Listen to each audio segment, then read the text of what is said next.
27ویں آئینی ترمیم منظور کرانے کے جتن، وفاقی کابینہ کا اہم اجلاس کچھ دیر بعد۔ وزیر اعظم شہباز شریف واکو سے بذریعہ ویڈیو لنک صدارت کریں گے۔ اجلاس میں 27ویں ترمیم کے مسودے پر غور کیا جائے گا۔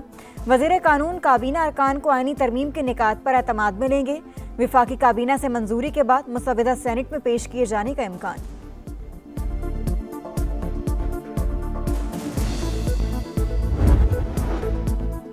پیپلز پارٹی آرٹیکل 243 میں ترمیم اور آئینی عدالتوں کے قیام کی حامی، دیگر نکات پر حکومت سے مشاورت کا اعلان۔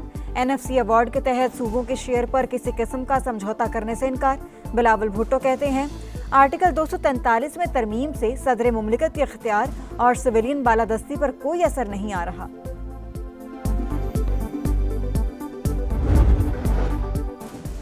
صوبوں کے اختیارات میں کمی قبول نہیں، حقوق پر ڈاکہ ڈالا تو بھرپور مخالفت کریں گے۔ مولانا فضل الرحمان نے خبردار کر دیا، کہا کھینچ تان کر حاصل کی گئی 2/3 اکثریت کا نقصان ہوگا۔ آرٹیکل 243 میں ترمیم کے منفی اثرات ہوئے تو قبول نہیں کریں گے۔ پیپلز پارٹی نے 27ویں ترمیم کا ساتھ دیا تو بلاول کی سیاست ختم سمجھیں۔ PTI رہنما اسد کیسر کی جیلوں سے آئینی ترامیم کو مکمل مسترد کرنے کی اپیل۔ الائنس کے ساتھ مل کر تحریک چلانے کا اعلان۔ پاکستان اور افغانستان کے درمیان مذاکرات میں ڈیڈ لاک۔ افغان طالبان بین الاقوامی، علاقائی اور دو طرفہ وعدے پورے کرنے میں ناکام رہے۔ خود مختاری کے تحفظ کے لیے تمام ضروری اقدامات اٹھائیں گے، پاکستان کا دو ٹوک اعلان۔ وزیر دفاع خواجہ آصف بولے افغان وفد تحریری معاہدے سے گریزاں، بات چیت کے تیسرے یا چوتھے راؤنڈ کی کوئی امید نہیں، سیز فائر قائم ہے جب تک افغانستان خلاف ورزی نہ کرے۔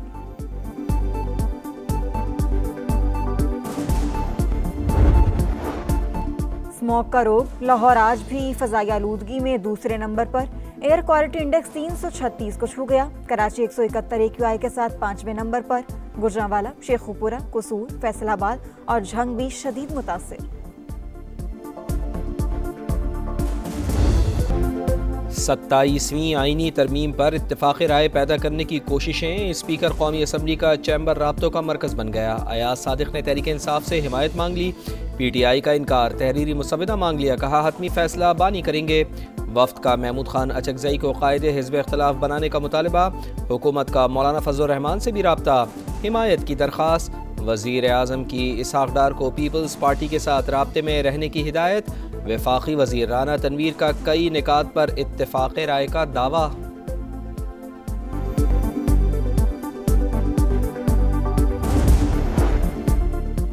نون لیگ کے پاس 2/3 اکثریت نہیں، آئینی ترمیم کے لیے اتحادیوں اور اپوزیشن سے بات کر رہے ہیں، صوبائی خود مختاری ختم کرنے کا کوئی ارادہ نہیں، لوکل گورنمنٹ کو آئینی تحفظ حاصل ہونا چاہیے۔ وفاقی وزیر احسن اقبال کی لندن میں میڈیا سے گفتگو، کہا ملک کو ہر قیمت پر استحکام کی ضرورت ہے، مذہبی انتہا پسندی کے وائرس کو ختم کرنا ہوگا۔ فیلڈ مارشل آصم منیر نے دلیرانہ قیادت سے اپنی صلاحیت کا لوہا بنوایا، آج دنیا پاکستان کو نئی نظر سے دیکھ رہی ہے۔ وزیر اعلیٰ KP کا سیکیورٹی فورسز سے متعلق بیان، وزیر داخلہ کی مذمت۔ محسن نقوی نے کہا کہ سہیل آفریدی نے ہرزہ سرائی کی، ازلی دشمن کو خوش کرنے کی کوشش کی، احسان فراموشی کی حدیں پار کر دیں، پوری قوم سے معافی مانگے۔ گورنر KP بولے کہ وزیر اعلیٰ KP سیاست کو اداروں کو کمزور کرنے کا ذریعہ نہ بنائیں۔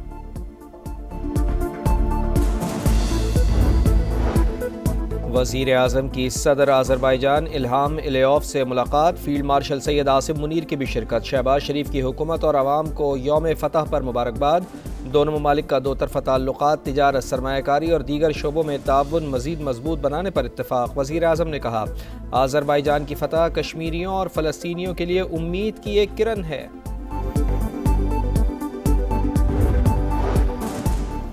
پاکستانی سفیر رضوان سعید شیخ سے امریکہ کے جنوب اور وسط ایشیائی امور بیورو کے اسسٹنٹ سیکریٹری کی ملاقات، پاک امریکہ تعلقات میں پیش رفت پر بات چیت۔ پال کپور نے کہا کہ دونوں ملکوں کو زیادہ خوشحال اور محفوظ بنانے کے طریقوں پر تبادلہ خیال کیا گیا۔ حماس نے ایک اور یرغمالی کی لاش اسرائیل کے حوالے کر دی، مجموعی تعداد 22 ہو گئی۔ صہیونی فوج کی غزہ میں دہشت گردی، خان یونس میں ڈرون حملہ اور فائرنگ۔ متعدد فلسطینی زخمی، اسرائیلی وزیر دفاع کا غزہ میں موجود تمام سرنگوں کو تباہ کرنے کا حکم۔ ترکی نے اسرائیلی وزیر اعظم نیتن یاہو، وزیر دفاع، وزیر برائے قومی سلامتی اور آرمی چیف سمیت 37 افراد کے وارنٹ گرفتاری جاری کر دیے۔ غزہ میں نسل کشی کا الزام۔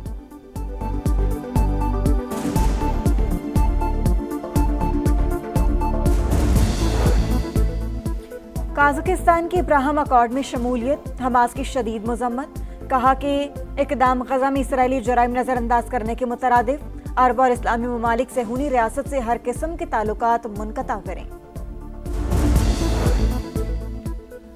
Mayor new York Dhahran Mamdani کا مسجد کا دورہ، نماز جمعہ ادا کی، لوگوں میں کھانا تقسیم کیا۔ خطاب میں کہا، نیو یارک برائے فروخت نہیں ہے، ہمیں یقینی بنانا ہوگا کہ یہاں کا ہر باشندہ اس امیر ترین شہر کو افورڈ کر سکے۔ اسموگ کا روگ، لاہور آج بھی فضائی آلودگی میں دوسرے نمبر پر، ایئر کوالٹی انڈیکس 328 کو چھو گیا۔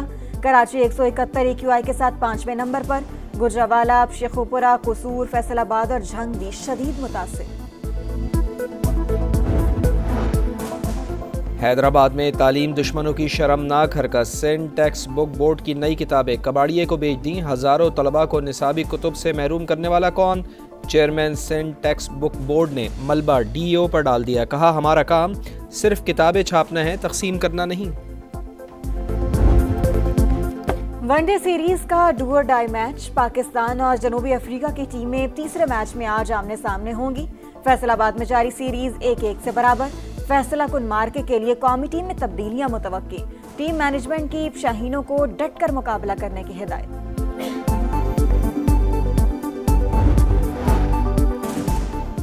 ICC کی ٹرافی تنازع حل کرانے کی پیشکش، دبئی میں بورڈ میٹنگ کی سائیڈ لائنز پر حکام کی گفتگو۔ آسٹریلیا، انگلینڈ، جنوبی افریقہ اور UAE بورڈز کی معاملہ بات چیت سے حل کرنے کی تجویز۔ محسن نقوی کا اظہار آمادگی، کہا چاہتے ہیں کہ معاملہ خوش اسلوبی سے سلجھایا جائے۔ ICC نے ویمنز ورلڈ کپ میں ٹیموں کی تعداد 8 سے 10 کرنے کی منظوری دے دی۔ ایسوسی ایٹ ممالک کے فنڈز میں 10% اضافہ۔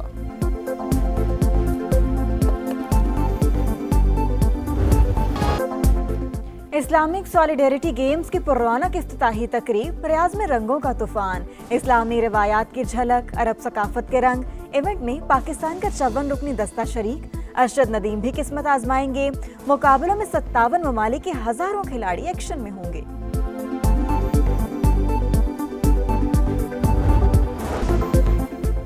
مظفر گڑھ میں 10ویں تھل جیپ ریلی، کوالیفائنگ راؤنڈ میں فیصل شادی خیل نے میدان مار لیا، رضا سعید دوسرے اور صاحبزادہ سلطان تیسرے نمبر پر۔ خواتین میں سلمہ مروت کی فتح، ایونٹ میں 106 ریسرز شریک۔